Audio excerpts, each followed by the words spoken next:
Hi there, day 25. I'm keeping this up. I'm going to keep going until day 90.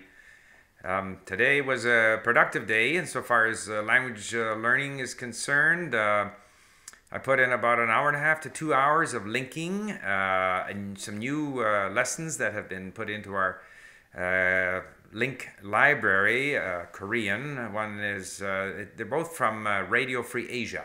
It seems like a lot of sort of somewhat propaganda type material is what's generally available without any conditions attached. So, Voice of Russia, Voice of America, Radio Free Chosun, Radio Free Asia. These kinds of things are typically available without any strings attached. They want to get their message out, but some of the content is quite interesting. So I spent probably, close to 2 hours creating a bunch of links so that now I can read these at my leisure because all of the unknown words will already have been looked up. They're yellow and I can easily on iLink on my iPad just point at them and read them more comfortably than sitting in front of a computer. So that was a good 2 hours. Then I went up skiing and I'm going to show you. I started at my house. It was cool today. It's close to 0 Celsius, which is a couple of degrees, 3-4 degrees colder than normal. And it was a clear day. But it's green where I live, perfectly green. And you'll see, in fact, I shot a picture just right by my house, a video, and it didn't turn out. So the first little snippet won't show, but the second snippet is just at the turnoff to the road up to Cypress Bowl. Then there's a little snippet from the lookout, which is probably 15 minutes from my house. And then from there, it's another 10 minutes. So 25 minutes from my house, I'm skiing. And that's what you're going to see in this little sequence that follows. And then I'll come back again with a few more comments about language learning. It's now about 7 minutes later. I have left the park and the school near my house. And here is where the Cypress Bowl Road is.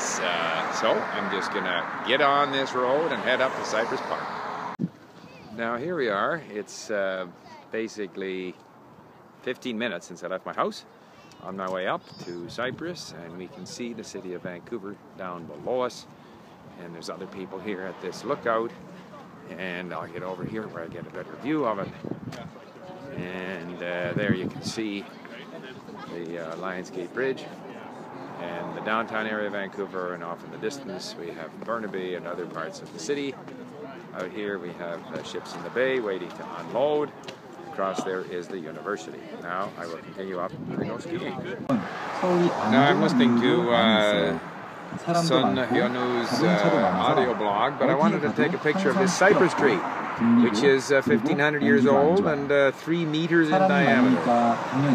This mountain is called Cypress Bowl because there are a lot of cypress trees up here. And by the way, it is now basically 8 minutes since the lookout. So another couple of minutes, I'll be ready to go skiing. Now, basically 25 minutes from my home, 10 minutes from the lookout, here we are. There's very little snow this year, very unusual. Normally, I get a pass for the year. This year, I'm buying my tickets each time I come, and I come after 3 o'clock because that way I save a bit of money and I get the afternoon rate along with my senior's rate, so it doesn't cost me very much. I think it's like $11 or something. And I go for a couple of hours, which is really all I can manage because I work up a really good sweat doing it while listening to my language. Down there somewhere is the water, if you can see it, against the sun.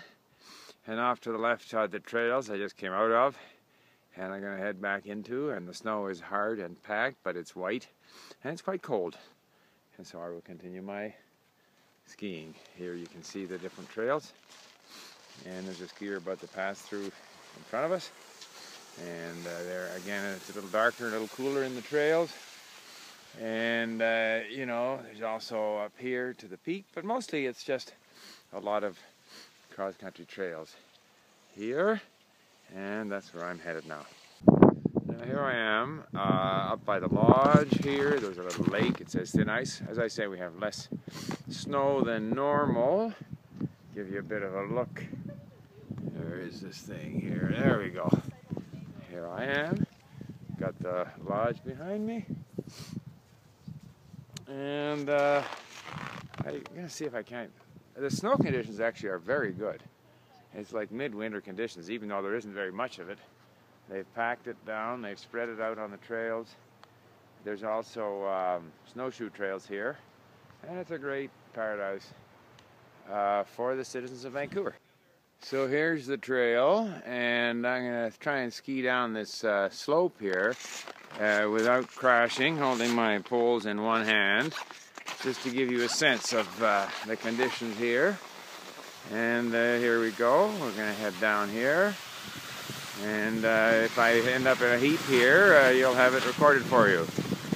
But I'm just gliding down here on my cross-country skis, and it's getting close to quitting time. And but I just thought I'd do a little run like that here, and now I'll put this away.